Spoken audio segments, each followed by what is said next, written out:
दोस्तों नमस्कार। आज हम लोग बात करेंगे लोकसभा के अध्यक्ष, उपाध्यक्ष और प्रोटेम स्पीकर के बारे में।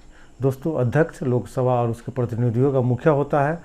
वह सदस्यों की शक्ति एवं विशेषाधिकारों का अभिभावक होता है। संसदीय मामले में उसका निर्णय अंतिम होता है और वह सदन का मुख्य प्रवक्ता होता है।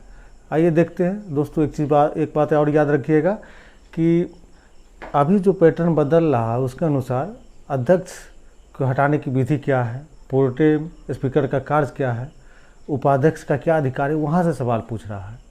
डायरेक्ट नहीं, अंदर से जाके सवाल पूछा जाता है। तो हम लोग देखते हैं उस हिसाब से। दोस्तों, लोकसभा अध्यक्ष का चुनाव पहली बैठक के पश्चात होता है। अब कैसे? मान लीजिए लोकसभा का चुनाव हुआ तो सभी सदस्य लोकसभा में उपस्थित होंगे, पहली बैठक होगी। बैठक हुई, उसमें बैठक की अध्यक्षता प्रोटेम स्पीकर करते हैं, जिसके बारे में आगे पढ़ेंगे हम। बैठक हुई, उस बैठक में के बाद लोकसभा अध्यक्ष और उपाध्यक्ष का चुनाव होता है। याद रखिएगा, लोकसभा का अध्यक्ष और उपाध्यक्ष का चुनाव होता है। चुनाव की तारीख राष्ट्रपति द्वारा तय की जाती है, याद रखिएगा। और लोकसभा के अध्यक्ष की पदावधि लोकसभा के जीवन काल तक होती है, याद रखिएगा। अर्थात जब अगली लोकसभा का चुनाव होगा तो प्रथम बैठक से पहले तक लोकसभा अध्यक्ष का पद रहता है। तो आइए हम देखते हैं। तो पदावधि होगी लोकसभा के जीवन काल तक, मतलब अगली लोकसभा के बैठक तक, पहली बैठक तक। दोस्तों, पद लोकसभा अध्यक्ष के पद की समाप्ति कैसे होगी? अध्यक्ष पद की समाप्ति कैसे होगी? तो जब लोकसभा अध्यक्ष लोकसभा का सदस्य नहीं रहेगा, सदन का सदस्य नहीं रहेगा, तो अध्यक्षता उसकी समाप्त हो जाएगी, या त्याग पत्र द्वारा, इस्तीफा द्वारा। दोस्तों, लोकसभा का अध्यक्ष उपाध्यक्ष को इस्तीफा देता है, याद रखिएगा, उपाध्यक्ष को देता है। और उपाध्यक्ष भी लोकसभा अध्यक्ष को अपना इस्तीफा देता है, एक दूसरे को, याद रखिएगा।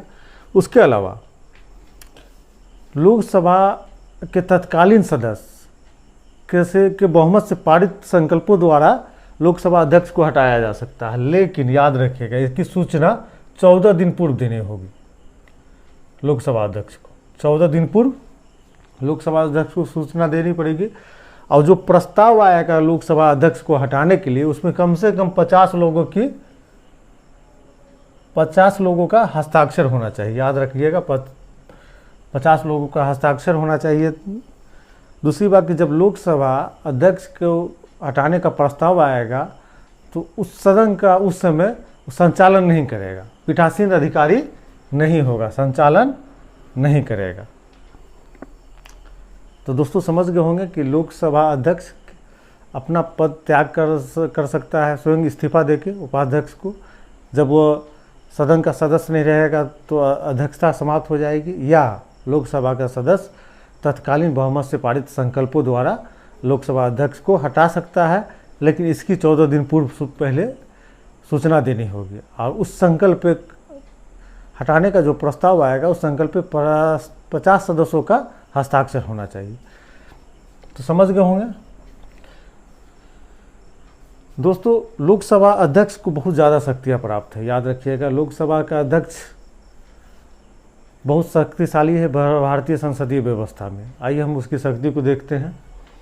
दोस्तों, लोकसभा अध्यक्ष की शक्ति का स्रोत है संविधान। लोकसभा अध्यक्ष को संविधान से शक्ति मिली है। लोकसभा संचालन के जो नियम है उससे शक्ति प्राप्त हुई है। उसके अलावा जो परंपरा स्थापित हो गई उससे भी लोकसभा अध्यक्ष को शक्ति प्राप्त हुई, याद रखिएगा। शक्ति का स्रोत है संविधान, लोकसभा के संचालन के नियम और संसदीय परंपरा। इन तीनों से शक्ति प्राप्त हुई है। प्रमुख शक्ति है लोकसभा का संचालन करना, याद रखिएगा। प्रमुख शक्ति है लोकसभा का संचालन करना, लोकसभा में शांति बनाए रखना। जब आमतौर पे लोकसभा अध्यक्ष मत नहीं देता है, लेकिन जब बराबरी का मत हो तो उसको मत देने का अधिकार है, बराबरी की स्थिति में मत दे सकता है। दोनों सदनों की संयुक्त बैठक की अध्यक्षता लोकसभा अध्यक्ष करते हैं। यहाँ याद रखिएगा दोस्तों, अध्यक्षता लोकसभा अध्यक्ष करता है, जबकि दोनों सदनों की बैठक राष्ट्रपति द्वारा बुलाई जाती है, जबकि अध्यक्षता करता है लोकसभा अध्यक्ष। याद रखिएगा, बहुत महत्वपूर्ण है ये। सदन के नेता के आग्रह पर लोकसभा अध्यक्ष गुप्त बैठक भी बुला सकती है।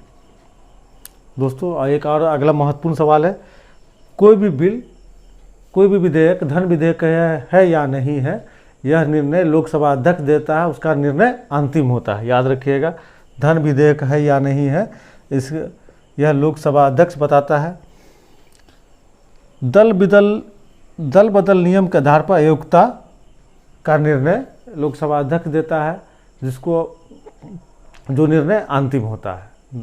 याद रखिएगा, भारतीय संसदीय समूह का पदेन सभापति होता है। दोस्तों लोकसभा अध्यक्ष भारतीय संसद और विश्व के संसद के बीच की कड़ी होती है। याद रखिएगा, कड़ी होती है। लोकसभा के संसदीय समूह का अध्यक्ष नियुक्त करता है। याद रखिएगा, स्वयं भी कार्य मंत्रणा समिति, नियम समिति, समान प्रायोजन समिति का अध्यक्ष भी होता है। स्वयं भी कार्य मंत्रणा समिति, नियमन समिति और समान प्रायोजन समिति का अध्यक्ष होता है। दोस्तों एक चीज़ बहुत महत्वपूर्ण है, अक्सर यहाँ से कॉन्सेप्चुअल सवाल आता है, क्या लोकसभा अध्यक्ष का शपथ होता है? तो उनका शपथ देख लेते हैं। लोकसभा अध्यक्ष का शपथ नहीं होता, वो लोकसभा अध्यक्ष समान सदस्य के रूप में शपथ लेते हैं, लोकसभा सदस्य के रूप में शपथ लेते हैं और अध्यक्ष चुने जाते हैं। अध्यक्ष के रूप में उनका शपथ नहीं होता है। याद रखिएगा, लोकसभा अध्यक्ष रूप में शपथ नहीं होता है। याद रखिएगा, प्रोटेम स्पीकर को राष्ट्रपति शपथ दिलाता है, जबकि लोकसभा अध्यक्ष का शपथ ग्रहण नहीं होता है, वो लोकसभा सदस्य के रूप में शपथ लेता है। आइए आगे देखते हैं। वेतन भत्ता संसद निर्धारित करता है। याद रखिएगा, वेतन और भत्ता संसद निर्धारित करता है। एक महत्वपूर्ण सवाल, लोकसभा अध्यक्ष अध्यक्षता के रूप में जो कार्य करता है वो न्यायालय के अधिकार क्षेत्र से बाहर है। कार्य प्रणाली पर न्यायालय में विचार नहीं किया जा सकता है। याद रखिएगा, न्यायालय पर में विचार नहीं किया जा सकता है। एक महत्वपूर्ण सवाल, वरीयता सूची में 9वां स्थान है लोकसभा अध्यक्ष का, भारत के मुख्य न्यायाधीश के बराबर है। वरीयता सूची में 9वां स्थान है, भारत के मुख्य न्यायाधीश के साथ। और दोस्तों अगला महत्वपूर्ण है, लोकसभा अध्यक्ष सभापतियों की तालिका बनाती है। सभापतियों की तालिका मतलब कि लोकसभा अध्यक्ष उपाध्यक्ष उपस्थित नहीं होगा तो लोकसभा का संचालन की अध्यक्षता कौन करेगा? तो 10 लोगों का सभापतियों की तालिका बनाई जाती है, यह लोकसभा अध्यक्ष द्वारा बनाई जाती है।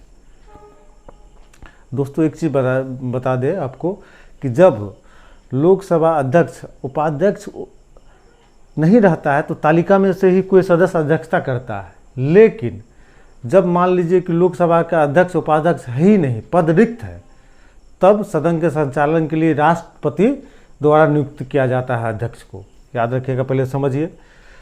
मान लीजिए कि लोकसभा अध्यक्ष और उपाध्यक्ष अनुपस्थित है, तब इन सभापतियों में की तालिका में जो 10 सदस्य उसमें से सदन के संचालन के लिए किसी को नियुक्त किया जाएगा, अपने आप इसमें से चला जाएगा। अगर मान लीजिए लोकसभा अध्यक्ष और उपाध्यक्ष का पद रिक्त है, तब सदन का संचालन करना है, तो इसके लिए राष्ट्रपति सदन का अध्यक्ष नियुक्त करता है, लोकसभा का अध्यक्ष नियुक्त करता है। तो दोनों में अंतर है, यहाँ से सवाल बनते हैं।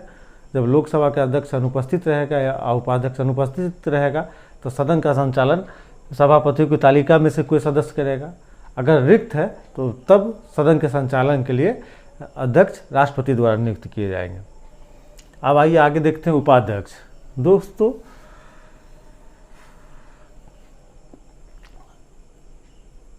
लोकसभा के सदस्य द्वारा उपाध्यक्ष का भी चुनाव होता है।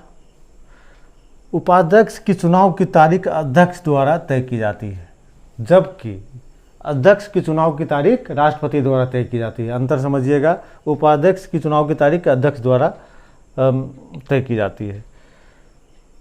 अध्यक्ष लोकसभा का सदस्य नहीं होगा तो उसका पद समाप्त हो जाएगा, या वो इस्तीफा दे सकता है, इस्तीफा दे के भी पद समाप्ति हो सकती है। लोकसभा का जो उपाध्यक्ष होता है वो अध्यक्ष को इस्तीफा देता है। याद रखिएगा, अध्यक्ष को इस्तीफा देता है। उसके अलावा उसके अलावा लोकसभा के तत्कालीन सदस्य के बहुमत द्वारा पारित संकल्पों द्वारा उसको हटाया जा सकता है। इसकी सूचना 14 दिन पूर्व लोकसभा उपाध्यक्ष को देनी होती है। दोस्तों, जब लोकसभा का उपाध्यक्ष अध्यक्ष के रूप में कार्य करता है तब अध्यक्ष की जितनी शक्ति है उसका उपभोग करता है। जब लोकसभा का उपाध्यक्ष अध्यक्ष के रूप में काम करता है तो अध्यक्ष की जितनी शक्ति उसका उपभोग करता है। एक चीज़ और याद रखिएगा कि लोकसभा का उपाध्यक्ष अध्यक्ष के अंतर्गत नहीं आता है, वो सदन के प्रति जिम्मेदार होता है, लोकसभा के प्रति जिम्मेदार होता है, वह अध्यक्ष के प्रति जिम्मेदार नहीं होता, अध्यक्ष के अंतर्गत नहीं आता। याद रखिएगा। एक और विशेषाधिकार उपाध्यक्ष को कि उपाध्यक्ष को जिस संसदीय समिति का मेंबर बनाया जाएगा उस संसदीय समिति का वह अध्यक्ष होगा। याद रखिएगा, विशेषाधिकार है कि जिस संसदीय समिति का उसको सदस्य बनाया जाएगा उपाध्यक्ष को, उपाध्यक्ष उसका अध्यक्ष होगा। याद रखिएगा। अगला है प्रोटेम स्पीकर, जिसको हम सामयिक अध्यक्ष भी कहते हैं। दोस्तों, जब नई लोकसभा की बैठक होती है, याद रखिएगा, जब नई लोकसभा की बैठक होती है सभी सदस्य को शपथ दिलाना होता है। इसके लिए एक प्रोटेम स्पीकर का चुनाव होता है जो राष्ट्रपति द्वारा किया जाता है। ऐसा इसलिए होता है कि बैठक के दिन पुराना अध्यक्ष जो होता है उसका पद समाप्त हो जाता है, नए अध्यक्ष की नियुक्ति नहीं होती है, चुनाव नहीं होता है, तो उस समय राष्ट्रपति द्वारा प्रोटेम स्पीकर नियुक्त किया जाता है। याद रखिएगा। आमतौर पर वह सदन का वरिष्ठ सदस्य होता है। प्रोटेम स्पीकर को राष्ट्रपति शपथ दिलाता है, राष्ट्रपति शपथ दिलाता है। याद रखिएगा, जबकि अस्थायी अध्यक्ष का शपथ ग्रहण नहीं होता है। प्रोटेम स्पीकर को राष्ट्रपति शपथ दिलाता है। इसको अस्थायी अध्यक्ष के बराबर शक्ति प्राप्त है। प्रोटेम स्पीकर को अस्थायी अध्यक्ष के बराबर शक्ति प्राप्त है। वह नई लोकसभा की प्रथम बैठक के पीठासीन अधिकारी होता है, अर्थात अध्यक्षता करता है। वह नई लोकसभा की प्रथम बैठक की पीठासीन अधिकारी होता है। लोकसभा के सदस्यों को वह शपथ दिलाता है। याद रखिएगा, लोकसभा के सदस्यों को शपथ दिलाता है। नए अध्यक्ष के चुनाव में मदद करता है। याद रखिएगा, नए अध्यक्ष के चुनाव में मदद करता है। और नए अध्यक्ष का जब चुनाव हो जाएगा तो प्रोटेम स्पीकर का पद स्वतः समाप्त हो जाता है। तो आप समझ गए होंगे, प्रोटेम स्पीकर नई लोकसभा की प्रथम बैठक की अध्यक्षता करता है, सदस्यों को शपथ दिलाता है। प्रोटेम स्पीकर की नियुक्ति राष्ट्रपति द्वारा की जाती है। तो दोस्तों, आप समझ गए होंगे और यह वीडियो बहुत महत्वपूर्ण है, इसको बार बार देखिए, इसको याद कीजिए, यहाँ से बहुत सवाल आता है। अपना ख्याल रखिए। बहुत बहुत धन्यवाद।